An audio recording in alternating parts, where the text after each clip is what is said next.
Heavy metal rock. Global mind.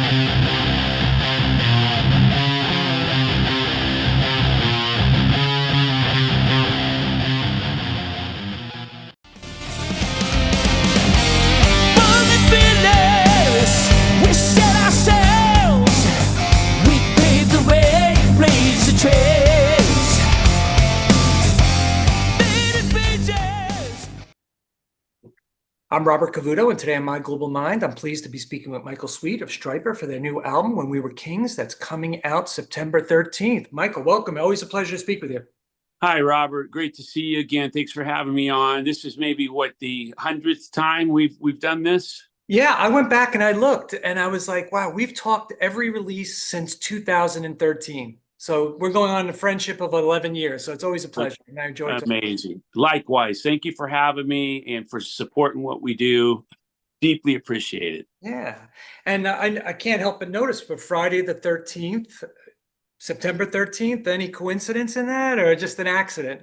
No, just an accident. Yeah, I know. I thought about that myself, and I'm thinking, ooh, but it's just all superstitious stuff, and that's the date that the label picked, and we said that sounds good with us. That works, yeah. Now, before we talk a little bit about the album, I know you had some serious health issues for the last couple of years. You had an issue with your eye, you had thyroid cancer surgery. I hope you're doing better from all of that. I am. It's been, a little bit of a long road, but I mean, I'm still kind of getting back to my voice and trying to find my voice.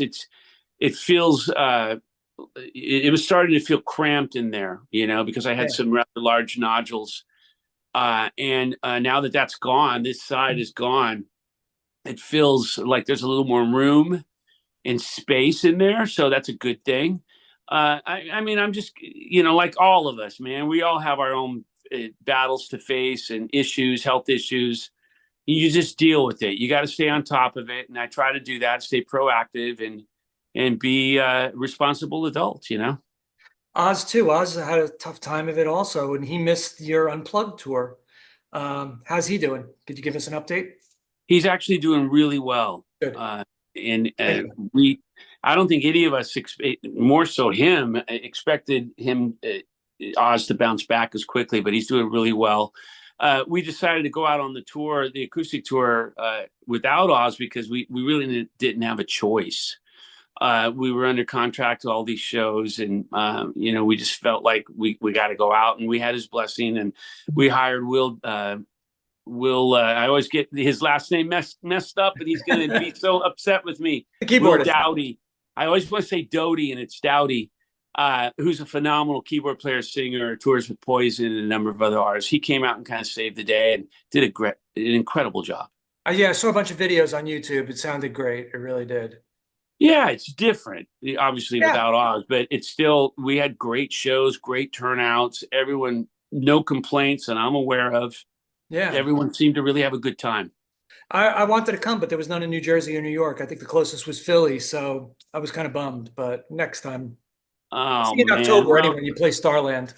We'll make it happen. And, we're doing this big electric tour coming up, so you got to make one of those shows. Yeah, Starland, October 11th. I think it's in New Jersey, so I'll be there. There you go.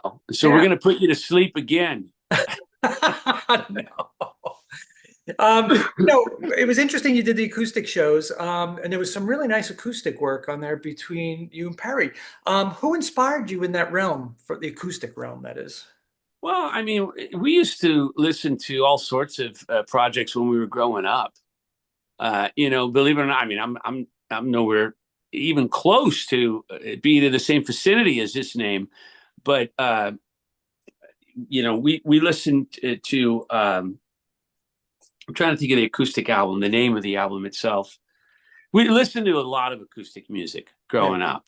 And I've always been my dad used to listen to acoustic artists and singer-songwriter stuff from the 60s and 70s. Right. And I loved it. Yeah. It kind of rubbed off on me to some degree. So even though I had the heavy side, I have that side. And I've always been drawn to that. So it just kind of comes naturally. And a lot of the stuff that I write for Stryper is written on an acoustic guitar. So when we go back to an acoustic guitar, it's just a no-brainer. It makes sense. It works. And you were like a semi-acoustic guitar that you were playing. Well, at least the videos I saw, you had a pickup in there. So I did. I had a humbucker pickup in the neck, and I blended the two together.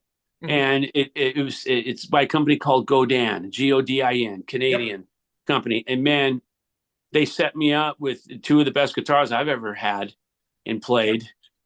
They sounded killer, and they played killer, and they're just phenomenal. So yeah, it was an honor to play those, man. And it made life a lot easier for me because they feel like electric guitars. Yes, it looked like an electric. Yeah, I agree. I'm not good on acoustic. It's a little awkward to play an acoustic when you're used to playing on electric all the time. So I get it. It's more difficult for sure. I'll tell you what, if you play on an acoustic for a couple of months, then you go back to electric, it's a little easier to play on electric, you know? Yeah, I get it.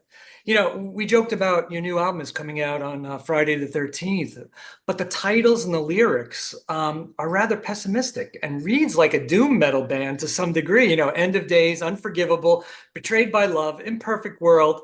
Was that a reflection of what you were feeling, or are you forecasting things that might happen if we don't start changing things in the world? Well, I think a little bit of all of the above. Yeah. But more so, Stryper, lyrically, speaking for myself as a writer, I always feel somewhat limited. And I feel like I have to stay on course to one specific category in terms of the lyric content. You know, positive, you know, drawn or taken from the Bible, and one dimensional subject matter, which is fine. But on this album, I said I chose not to do that. I said I'm going to sing. I'm going to write about stuff that's on my heart, you know. And I'm going to write a song called "Betrayed by Love," about being betrayed by love, instead of always love is perfect, and you know, it makes you feel good, and that's just not reality all the time. We've all been betrayed by love. Of course. So I think it's something people can relate to. Imperfect world. Who wouldn't agree that we live in an imperfect world? You know? Yeah. All you got to do is look around and see what's going on. It's like, yeah, very, very imperfect. Yes, you know, I just wanted to write about where I'm at and what I'm feeling. Yeah. Versus thinking of the fans and what they might need to hear. It was more of a therapeutic approach for me. Yeah. Do you think you hear your playing and your singing, the state of mind and the playing and the singing? Oh yeah, absolutely. I mean, End of Days, for example. I mean, that song, it's doom and gloom, a little more on the pessimistic side, as you said, but it doesn't make it any less reality. Right. You know, I mean, when you see an image of a Russian fighter jet and a Chinese fighter jet side by side for the first time in our skies, it's like, wow, you know, it's a wake up call. Yep. And I think sometimes we feel like we're untouchable as Americans. Like nothing can stop us, and the pandemic kind of proved us wrong on that. You know, very true. We're all susceptible to what's to come, and I think that we're on the verge, or could be on the verge, of End of Days, or the start of it. It is that pessimistic? Maybe so. I don't know, but I wanted to write a song about it, so I did. It's the heaviest song on the album, I think. I love that song. It's a great intro to the album. It's a cool tune. We'll be playing that one live for sure. And it's a metal track, you know. And I mean, most metal tracks have that fierce reality check lyrically. It's kind of shake you up a little bit, right? Yeah. They're not always on the positive side or the make you feel good side. But anyway. I get it. Yeah. Knowing Oz was sick for a while or out, did he play on the record? Is he on it? He did. We did things a little differently on this record. I'll do a rhythm track, and then I'll also do a rhythm track. Excuse me. This time around, I did two rhythm tracks, and Oz did a single rhythm track. We found that gelled and clicked and glued together better. Yeah. So we went with that. He absolutely played on the record, no question about it.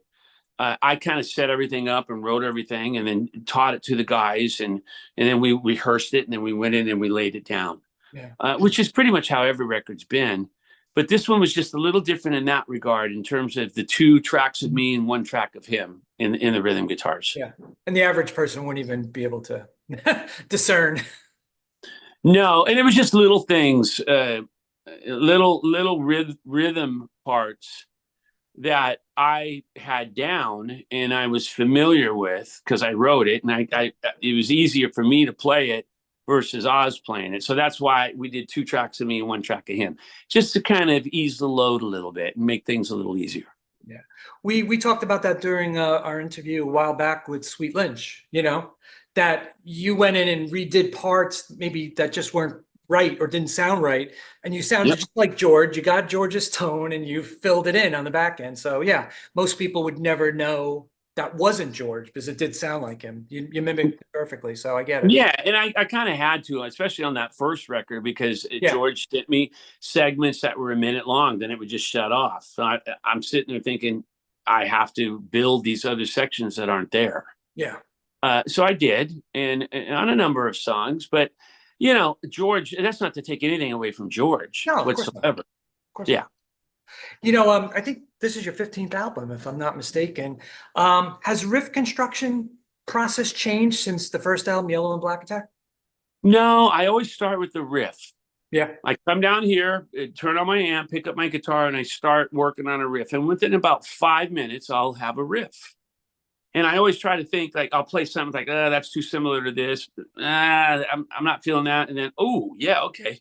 I like this. It's about a 5-minute process. And then I'll find the groove, a loop that goes with that riff. And once I have that within 10, 15 minutes, it's just off to the races. Yeah. It within about a 2 or 3, at most 4-hour time frame, that song is complete. And it's really wild how it works. It's just the way my brain works. That's great. And I'll take a break for an hour after that, come back, make some tweaks, and then work on lyrics. And it's a day a song. And it's the same process. It has been pretty much since Reborn. Okay. What was back in the day? What, did you guys all get into a room and hash it out? And no, we never did that. It was always my brother in the corner painting drums and guitars, and me in the other corner, kitty corner, working on music. Mm-hmm. And then once everyone arrived at the studio, the garage, at 6 o'clock or 7, when we were starting rehearsals, I'd have 2 or 3 songs, and I'd say, "Hey guys, let's learn these songs." And I'd play it, and everyone would go, "Oh wow, like that, that's cool." And we would learn it. Great. And it was just that's always been the process for the most part. I don't think there's ever been a time where we were all in the room together hashing out songs. Okay. Tweaking songs. Right. Like working on a song that's already done and then adding a section here or adding a break there and doing little tweaks here and there. But writing songs, I don't think we've ever done that. For the Unplugged tour, did you have to rehearse for that, hash things out? Because I would imagine you're playing things, less tracks, less buildups, and it's just 2 guitar and a bass and a keyboard. Did you have to figure that out a little more? Not really, because I went off of the Acoustic album. Okay. We pretty much played that album in its entirety, every note for the most part. Mm-hmm. And then we added just a couple other songs. So not really. I just followed the Acoustic album vibe, but that came really naturally and very easily. Doing a song like Loud and Clear or Soldiers, it somehow just works acoustically in a weird way. Yeah. And you wrote Grateful for this new album, which is a tip of the hat to the past, that you guys, your old sound. Was that intentional, or was that just you jamming and came up with it and you're like, hey, this sounds like an old riff? Yeah, for sure. I mean, I wanted to please the fans of old that have been asking for that style. Yeah. A calling on you side to the band. And I feel like we've somewhat neglected that, because we've been all about more heavy riffs and heavy grooves and whatnot in the past 10 years, especially. But with Grateful, I wanted to give them something like that. And, the metalheads say, that song sucks, I can't stand that song. It's like, okay, I get it. You hate Bon Jovi too. I understood. Uh, it, it's like, I'm Always one one of in the those crowd. guys. I'm a metalhead, but I love good music. Melody. I haven't closed my mind and my ears to the fact that in all genres, there's great music. Mhm. And if it's a great song, I'm going to listen and I'm going to tap my foot, Yeah. you know? It's true. And doing this for so many years, I've been doing this for 15 years. I get to be introduced to new bands and they sound great. And I go talk to my friends and they're still stuck on the same classic 70s and 80s bands. Like, dude, I you know. gotta move forward. You gotta open your mind, like you said, and listen to all things. And there's still great stuff out there that's coming out and give those people a chance. Aerosmith retired. You gotta move on. You gotta find something else to fill that gap.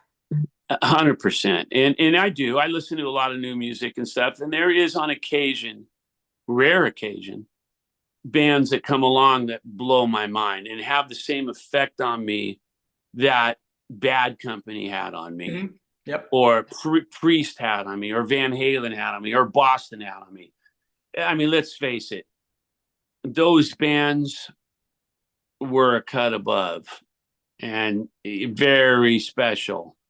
And those kinds of bands come along, they're few and far between. They come along every, 20 or 30 or 40 years. It's very rare. But there are some really great bands, out there that kind of blow my mind. Muse is one of them. I love Muse. Yeah. I think they're ridiculously talented and creative. So it takes a lot though, like that, to kind of blow my mind and impress me. Yeah. I don't get a lot of other bands that people rave about. I listen and they say, I'll give it another chance. Like, okay, let's listen. It's like, I'm sorry. It just doesn't, I'm missing something. It's going over my head or under my feet. I don't know. It's weird. No, it's interesting. Yeah, and that's everybody's perspective. Sometimes it gels with you instantly and connects. I've had that happen too. Just an album, just songs, just connect with me at that moment, and I just love it. And it 100%. stays on my Absolutely. iPhone forever. And I think that's all about, that comes down at the end of the day to the song. I Yep. think usually the albums that do that to you, they have great songs. Yep. Agreed. Agreed. Did you ever think about going back and revisiting some of the demos that you did in the early days, the 80s, the 90s, or not the 90s, the early 80s, mid 80s, where you could deliver that, Oh yeah. honestly out there, something to that effect? Yeah. I mean, I go back and listen to some old demos back in the late 70s, early 80s of Yeah. the band cassettes. And I kind of cringe. Wow. Because musically the stuff's cool, but lyrically it's atrocious. Mm. I had a song called "Girls Are Like Toys." I'll leave you with that, and you can kind of think on that for a minute and figure Yeah. that one out. But it was just kind of like, what in the world was I thinking?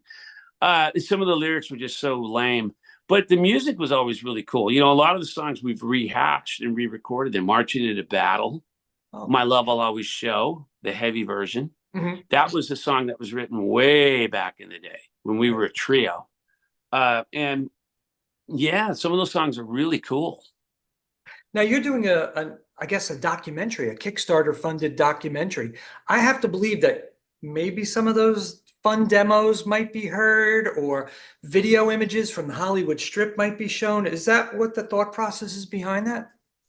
Oh yeah, I mean in the documentary you'll see some footage that you might not have ever seen before of the band, but it's less about that and more about the history of the band from the fans' perspective. Okay. So we're doing a lot of interviews with people. And a lot of people you may not expect to be Stryper fans. Mhm. Everyone will kind of be blown away when they see some of the interview footage, like, whoa, wow. And it's really cool. Like we've interviewed Tiffany, we've interviewed Pat Boone, we've interviewed a ton of people that you would not even expect would even know who Stryper is. Right. And we've got a lot more people to interview. So it's going to be more from that point of view than from the band's point of view. The rock docs are usually the band talking about, hey, we were great. And, it's kind of been there, done that. And that's not what this is going to be.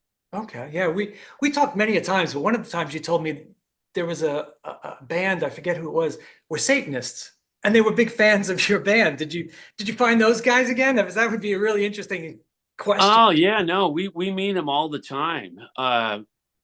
People come to our shows, and we're hanging out, and they're singing the words to every song. They'll come backstage, and we'll meet them at a backstage meet and greet, and I'll get to talking to some guy, and he'll say, "Yeah, I'm actually part of the satanic chapter in New York City." Blah blah blah. I'm like, interesting. Okay, wow. And Glad to hear. He goes, "Oh yeah, I've got every album, and I'm a huge fan. I've loved you guys from the very beginning." And it's like, what that says to me is the power of music. Yeah. It breaks down walls and barriers. Very We've true. got atheists that love us, Satanists that love us, Muslims that love us. We went and played in Jakarta, Indonesia, in front of a crowd of 8,000 people, and they were singing along to every song. Incredible. Incredible. It's mind blowing. Is it tough to be a Christian rock band and expand your audience and expand your fan base? It is. It is, especially a band like us, because we're very bold about our faith and our beliefs. So yes, it is definitely, and I think people come with this preconceived idea of what we're going to be, Mm-hmm. and they've already shut us down until they see us. And then after the show, 9 times out of 10, we've won them over, and they're the biggest Stryper band on the planet. I can't tell you how many times that's happened. In whole crowds, when we played in Europe, I told this story before, and we at Dynamo, we played with a Testament, a few other bands, primarily a death metal festival, and we shouldn't have ever been booked on the bill. And we went out, we were headlining, and we played, and the crowd was chanting F Stryper, F Stryper, burning a cross with Robert's head on it. Oh my God. It was insane. Like we were in fear for our lives. Holy shit. Literally. Oh yeah. It was insane. And we went out there, we took, obviously real fast, we took First Love out of the set. And we put in Rock That Makes Me Roll, made it all heavy. We went out, and 2-3 songs in, everything was being thrown at us. We were dodging bottles, dodging chains, all kinds of crap. And after 3 or 4 songs, the whole crowd started headbanging to the band. Awesome. And then by the end of the show, they were cheering us for an encore.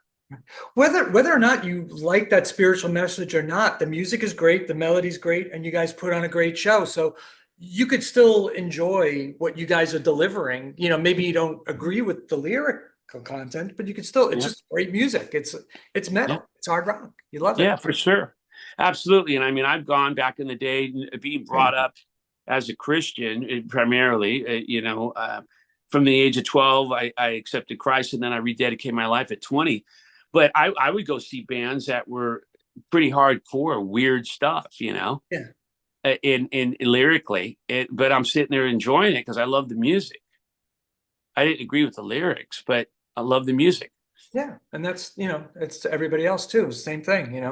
You like what you like, and you pick what you like and choose. Exactly. I saw you. I went to see Metallica at Foxborough Stadium, Massachusetts, the beginning of August. I was looking for you in the crowd of 60,000-80,000 people. I didn't see you. Did you go to the show? I didn't, man. And I'll be honest. I'll tell you, I've gone on record to say this. I respect Metallica. I get why everyone else loves Metallica, and they're legendary. I've never been a big Metallica fan. Okay. I don't listen to Metallica. It'd be hard for me to name one song. Wow. And maybe I could name 1 or 2 songs. I'm just not a big Metallica fan. I don't get excited about that style of metal. I get excited about Priest style of metal. Love Priest. Yep. Maiden style of metal. And there's even Pantera, which is, obviously you hear a lot of Metallica's influence on Pantera, but I get excited about that.